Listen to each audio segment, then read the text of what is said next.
Defeasance is when you have a prepayment penalty for a prepayment penalty on a loan. So you can do something called defeasance, which again, it's a little bit into it. I mean, again, I'm always honest. I don't grasp all the intricacies about a defeasance either. But what you do is you purchase securities through a company that does defeasance, and that minimizes your prepayment penalty, and you save money on that end. Your network is your net worth. Come listen to some of the most successful people I know share invaluable knowledge, stories, and advice in real estate, business, and beyond. This is Weiss Advice. Whether you want to take your business or personal life to the next level, look no further. Welcome back to Weiss Advice. I am your host, as always, on this wonderful journey, this wonderful afternoon, Yonah Weiss. Thanks for joining me and listening in. We have a wonderful guest today. I'm so pleased to be joined by the one and only Elliott Indig, otherwise known as the discerning LinkedIner. Have you ever heard of him? Elliott Indig. What's going on, my friend? Doing well, Yonah. Thanks so much for having me. I mean, I have this date circled on my calendar. Everywhere, wherever I see a calendar, I circle it because you've made it once you've been on Weiss Advice. So, now I've made the big time and I can retire. Well, I'm glad you feel that way. Well, hopefully let me know how it goes after retirement. Right. Yeah. Well, I just need a couple of bucks first, but besides that, yeah. You're a young guy. I mean, just to give our listeners a little bit of context, Elliott is a real estate attorney. Okay. That's what he's doing. He's making deals, helping people close deals. He just posted on LinkedIn. That's where he shares all of his wisdom for the masses like me and you.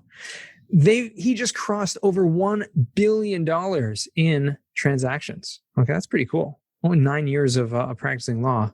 That's pretty impressive. Yeah. No, I'm very, very thankful and have great clients. And of that number, close to $500 million has been in about the last 2.5 years. So things have really been ramping up. And that's even with during the peak of COVID, 3-4 months, absolutely nothing new coming in.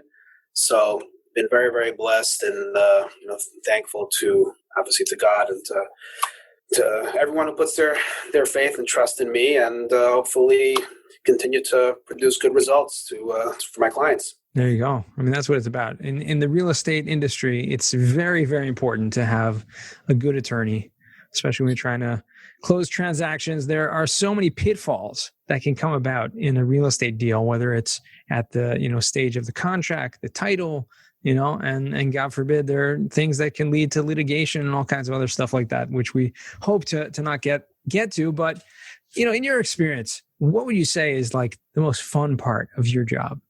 I guess it's hard to say. I mean, there's not. I mean, fun is tough because when you're sort of going along the route from deal inception to closing, there are so many bumps along the way that to say that you enjoy the ride, it's not always that way. I always say to my clients, I'm always waiting for that closing that I can just put my feet up on my desk, sit back and just like watch it happen. Never happens. No such thing. There's always some craziness going on.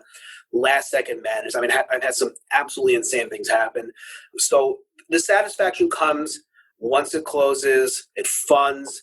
And ultimately, the real satisfaction is when I see my clients having success, because that's really ultimately what I'm here for, to help them succeed and to help them grow their business. And when they're succeeding, that's something that is something that I guess is fun, enjoyable. But that's really it. Oh, good. I'm glad. Listen, I tried to trap you there with the question because everyone knows that lawyers aren't fun people, right? Oh yeah, they're like they're a bundle of personality. All of them. It's like talking to some of these people, I'd rather chew on sandpaper. But it is what it is. Not everyone has been blessed with personality more than a robot. So when you do come across those people, it's definitely something that is most welcome. Let's say that. Yeah, I totally get that. Now let me ask you a question. This may be something no one's ever asked you before, but it's nothing to do with legal, nothing to do with any real estate, nothing to do with anything like that. But what I'm really curious about is that, I mean, first of all, I'm very grateful that we've actually met up in person. We've spent some time together. You had a shakshuka. I don't remember what I ate, but it was good. It was good. Maybe I had a falafel. I don't remember what it was. Anyways, the point is that you're a great person. It's nice to meet someone on LinkedIn online and then come and meet in real life after many phone calls and things like that. So what stands out about you as a LinkedIner, right? The discerning LinkedIn hashtag discerning LinkedIner, is that you have this wit, this kind of very short. I mean, it probably takes you like 3 hours to write that post. That's like one line, but where does it come from? Like, where'd you get that from? And how did you kind of settle into that? Like, okay, I'm just going to throw in some witty today. I'm not sure, to be honest with you, because let's say you ask someone who composes music, right? And who composes songs, like, where do the songs come from? I can't compose songs. I can try. I mean, nothing's going to come. But you have people who compose tens, hundreds, thousands of songs. Where does it come from? So there is, I think, some innate wiring that people are born with that gives them an ability to do certain things. This being no different. And then, as when I was young, I was a voracious reader, so it expanded my vocabulary. So when you have a larger vocabulary, then it opens up a lot more wordplay. Right. So and then again, that's just how my mind works. I hear one thing, and then I automatically, okay, what can I associate this with? Right. Is also something else, and it happens again. It's automatic. So you can see me walking in the street, just walking around, and my mind can be absolutely anywhere. I'm thinking like the most, and that's just who I am, and that doesn't have to necessarily conflict with what I do. I like to say is, I take my clients and my work seriously, but I don't take myself seriously. So you can be you, but at the same time, you can't let it affect your product, your service, what you do. So it's a balancing act, but it can be, both of them can work at the same time. Yeah, absolutely. It's incredible. And I think what stands out is just simply the fact that it's a part of your personality, right? And people that know you, you just have this kind of quick kind of wit and banter sometimes. And it's good to have an attorney that has a very quick and sharp mind and also has a good sense of humor. I think in any business, but that you'll be in good hands because nothing in the end of the day is taken too seriously. Yeah, I mean, yes, and I'm just kidding. Right. Like, I'm serious. Like, when I'm in the middle of it, in the thick of things with a deal going on, some of my clients are so laid back. I am banging my head against the wall. I'm pacing around my office, chewing on the carpet, like whatever. It's just madness. And some are like, okay, whatever. Like, I'm losing my mind. So I guess it sort of fluctuates, but like in the heat of the moment when things are really getting hot and heavy, I'm like probably many other attorneys. But look, as you see more things, you learn almost nothing that is insurmountable. So, I've had a couple of things that were out of this world crazy, but one day at a time. Anything you can share, like in terms of craziness and deals or different things? I know you've been through a lot over the course of for sure. a career. One deal that I can talk about is it was probably within the last, 6 months or so, 9 months. One of my top clients who has done hundreds of millions of dollars in deals, and he always has people literally throwing money at him to invest with him because he's a good operator, honest guy, like one of those guys, old school. We go to him, shake his hand, and that's it. There's really nothing else needed. That's the kind of person he is, really good guy. And he was closing on a portfolio of multifamily properties. I don't remember. So it was a large deal. It was $30 million. I don't remember the exact numbers. And he had his equity lined up, and then he was oversubscribed because he had money coming from 3 different places, from an insurance claim and all sorts of different things coming in. So he had a few $1 million extra. Right. We're moving closer to closing. And slowly but surely, each one of those 3 things, for whatever crazy reason, fall through. We're on the eve of closing. We extend as much as we can, and we can't extend it anymore. And it's a seller that we've actually closed two other deals with, so they knew us. So it wasn't like, but they were doing a defeasance, so they needed timing. They needed to know when things are going down, so they can circle securities. And thankfully, I was able to, through another contact of mine, I introduced him to a hard money lender through another client of mine, who was able to get him a $1 million loan within 24 hours to close.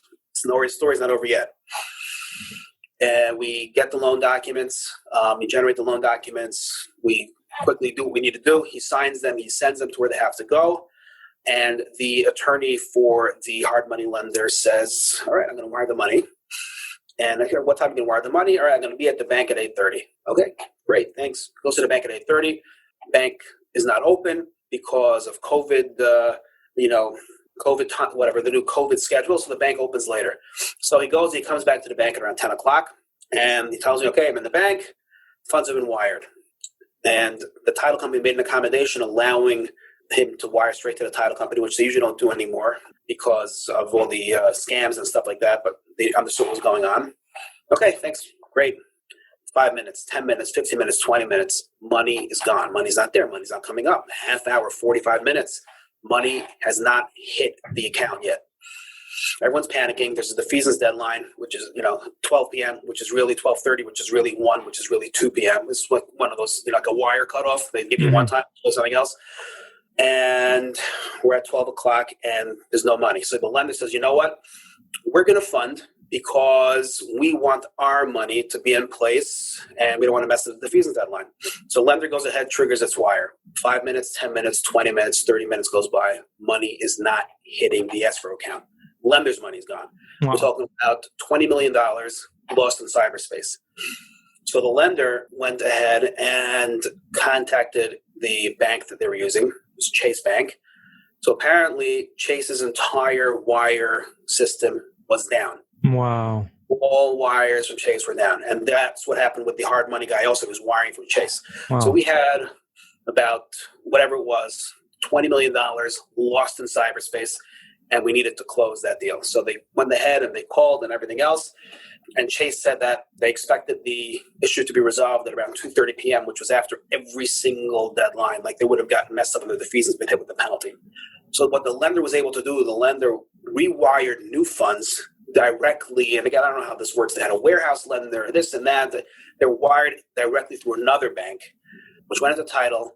And then the title company allowed us to close on the defeasance, to purchase the defeasance, the securities first, so they don't lose that. And then when the rest of the money came in, close the rest of the deal. So everyone, bent a little bit, but it's not like you're dealing with Old McDonald State Bank here. I mean, this is Chase Bank. You don't get bigger than Chase Bank, Bank of America, the biggest banks in the country, and their whole entire system was down, and there was absolutely nothing to do about it. Right? Certain times you have an issue, you can do stuff. There's something you could do. Here, absolutely nothing to do. But everyone who was involved got a little creative, and thankfully got the deal done. And wow, that's crazy. Now we have a story to tell on Weiss advice.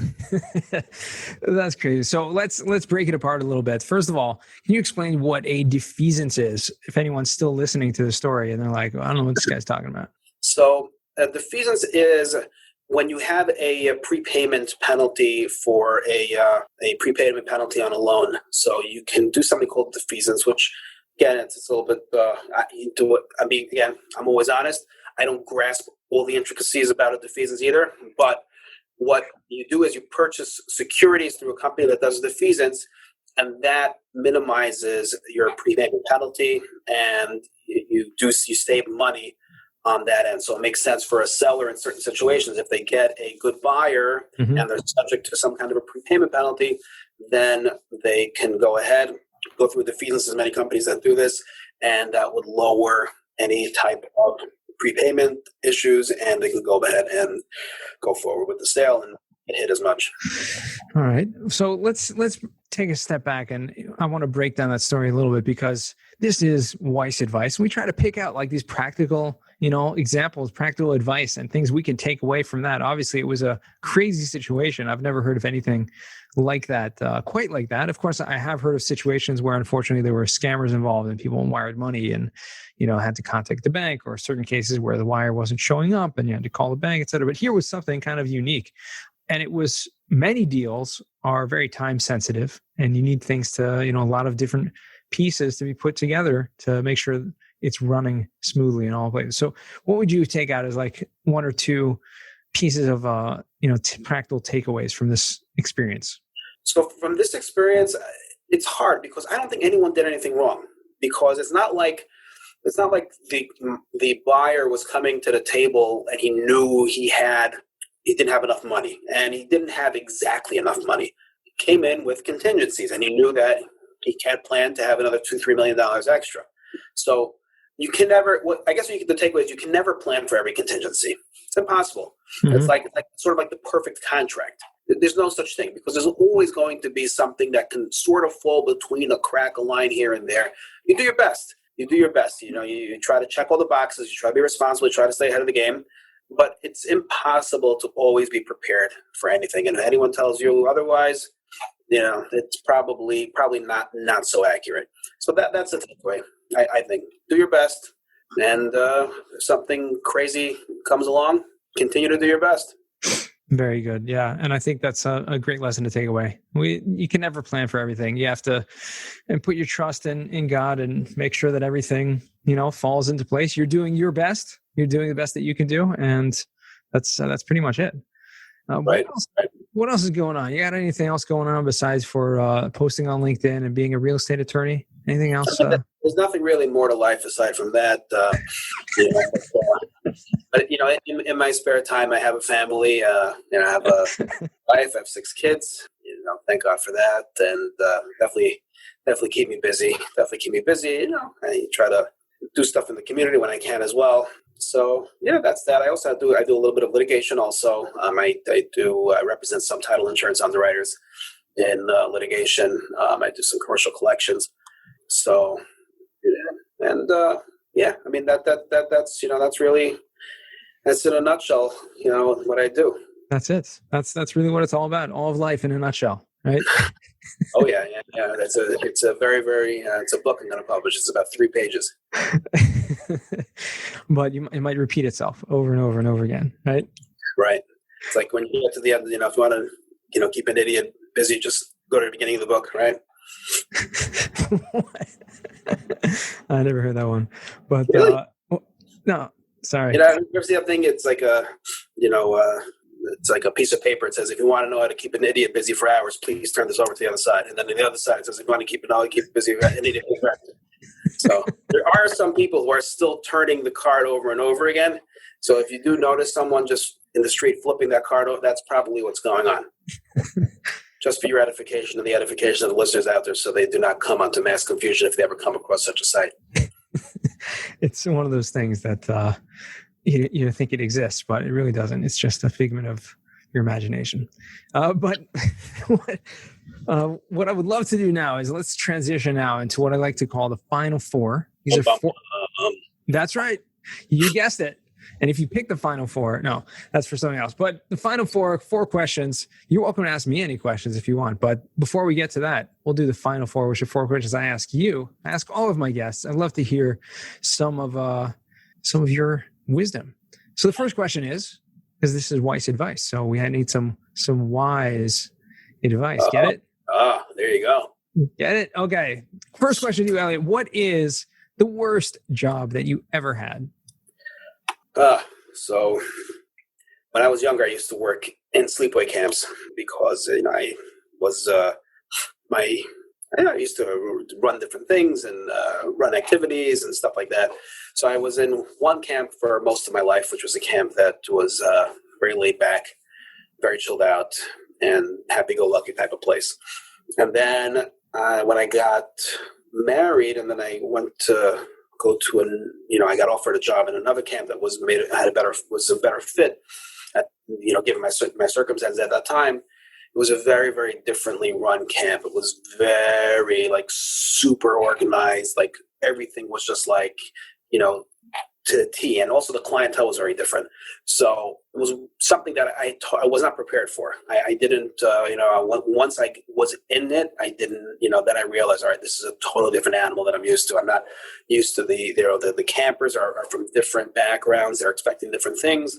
The campus run differently, and it was just it was oil and water. Let's put it that way. And it was, it was not easy. If I knew it going in and had time to prepare, maybe I could have, would have been easier, but that was pretty rough. That sounds pretty rough. Yeah. When you're not prepared for a situation, you're totally expecting something else and you get hit with that, totally can throw you off. Yeah. Get that. I've worked in summer camps as well. So it's, I can relate to different types of camps being run differently. That for certain, and oftentimes it has a lot to do with the administration and the people running it. So I get that. Second question for you: what's a book that you've read? And I know you don't actually read, but if there was a book that you actually read that has given you a paradigm shift, I would say 1 Foot, 2 Foot by Dr. Seuss is. No. I don't think you're allowed to bring that up. Right. I think that it was actually a book that I read. It's called Deep Work by Cal Newsom. It's a book that really opens your eyes as to what distracted work can do to you and the power of fully immersing yourself in one task at a time, and the momentum you can get and the concentration you can get. And it was extremely eye-opening because it is true, as I'm sure sometimes, I guess you're in the zone, right? You're knocking things out and you're in there and you're getting stuff done, right? And then other times you're trying to work and your phone's going off and then you're getting emails and you're getting people coming in and everything else. And by the time you're into it, you have to get out and then it gets really rough. So he has some strategies for really trying to get some focus time in, which is admittedly very hard to implement because, this is for we're both in a service business, and this day and age, if you're in a service business, that means you are available whenever, wherever, basically at any time. So it's very hard to balance that, but it definitely puts something in my mind that when I have something complex, to really try and block everything out, just focus on that and get it done. Absolutely, yeah. And we've had a couple of people bring that up on this podcast before. I think Mark Jensen, all the way back in the early 20s. If you go back to the episode numbers over there, if my memory serves me correctly, he brought up that book as well. And so that was the first time I heard it. It still hasn't made it up onto my reading list to the top sphere of that. But I'm cranking through a lot. It's hard, when you're trying to focus and do deep work. It's hard to have time to read. Right. It's interesting. One of the examples in the book is he talks about people who are learning Dakiyomi. So about how people are able to focus and get a massive amount done in a short amount of time just by virtue of focus. That's amazing. Yeah. Well, there you go. Well, I can relate to that. All right. Third question for you is: what is a skill or talent that you'd like to learn? How to become fabulously wealthy without by just appearing on podcasts. Yeah, I think it's called podcast alchemy. Right, I want to be a professional podcast guest, and just get paid for being on podcasts. There are people that do that. Yeah, right. I mean, difference. Listen, I always wanted to learn how to play the guitar. I always wanted to. Let's see what else. I went into martial arts for a while. I never got too far at it. It's just time is at a premium. Those are things that did interest me, but I never really pursued them as I would have liked, perhaps. Interesting. Well, if you could pick one that you would actually like to pursue, what would it be? Because I'm challenging you to actually do something. Challenge me to do something, huh? So let's see something that I would really like to do. I would like to snack more often. There you go. All right. Yeah, I mean, that's something that I can do, and it's easily hit that challenge over there. But okay. I mean, ideally, really was to try to get back into shape, which is hard. That's really, really hard, and that's something that I really need to do. Exercise more and get back in shape. It's just something that you have so little time. It's not easy. So yeah, I agree. You get one of those little trampolines or something in your office. I have a little trampoline in my brain. Okay, so fourth and final question. What does success mean to you? To me, success means that wherever you go and whoever you come across, you help improve their lives in some way. And I think that's ultimately what one of the purposes in life is. Success is not necessarily measured by your internal success and internal goals. Success is measured by how you impact others, how you impact those around you. And I think that just measure success simply in what I have done and what I have done for myself is not, for me personally, it seems like a little bit of a shallower, definition of what success is. You're right. Putting the world to see what you can do for others and impact others and help others. And that's what I think the measure of success should be, how you impact and help the people around you and how you improve their lives to the extent you're able. Couldn't agree more. Great answer. Yeah, absolutely. Great answer. It's really about what you're doing for others. And I think when people focus on financial success, and they're focused on a lot of people who miss the boat and are focused on how much money can I get? How many things can I buy? How many, this car or that house or whatever it is. And it's very limiting.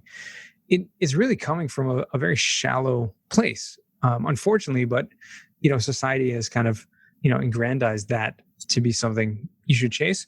All the people that on my podcast, I'd say out of the, hundreds of episodes, people that I've spoken to, nobody has ever brought up like, I want to have my success is when I get a Lamborghini, right? That's nobody. And I think that's very, very telling about the type of people that come on the show, including yourself, which is that we're out here to strive for more altruistic things that are beyond ourselves, how we can affect others, how we can, make change in ourselves, the community, etc. So just want to thank you for joining me today. And where can our listeners find you or reach out to you if they choose to? They can find me, besides for where they can find me obviously on LinkedIn. They can find me on my firm's website, Aidenbaum, Schloff, and Bloom. But I guess the best place is LinkedIn because that's more of an interactive place. And I can also be found wherever I am. So if I'm there and you want to look for me and I am there, that's where I'll be. And that sounded quite addled, but hey, that's the trampoline in my brain going off. What can I tell you? Yeah, wherever you go, there you are. Exactly. Well, appreciate it, Elliott. It's always a pleasure speaking with you, and I hope our listeners got something or two out of this. At least they smiled once or twice, as big as I did. Right. No, I hope so. And I really appreciate you having me on. And now, like I said in the beginning, I'll say it again. Now I know I've made it. I've made it. That's it. I mean, there's nowhere else to go from here. This is the pinnacle, the top. But I'm glad I'm here, and I'm glad I'm here with you. And I couldn't have done it without you, because if I were sitting here talking to a screen at nobody, it would have been even weirder than everything that's gone on until now. So I appreciate it, Jan. My pleasure. And to our listeners, I hope you catch the video recording of this as well. But until next time, the best advice comes only when you ask. Real quick, I have one question for you. Did you like this episode? If you did, I want to ask you a huge favor. See, the biggest thing that helps this podcast grow and that will spread this message to the whole world is that if you leave a review, a rating, and subscribe to the podcast. What that does is it basically tells the platforms that this podcast is out on is that you like my stuff and I'm doing something right. So take a few seconds out of your day, hit that subscribe button, leave a rating or review. I would be extremely grateful. Also, I want to hear from you guys. So I want to hear some feedback. If you have any questions for future episodes, please find me on LinkedIn. Send me a DM, a connection request, Yona Weiss, and I'd love to hear from you.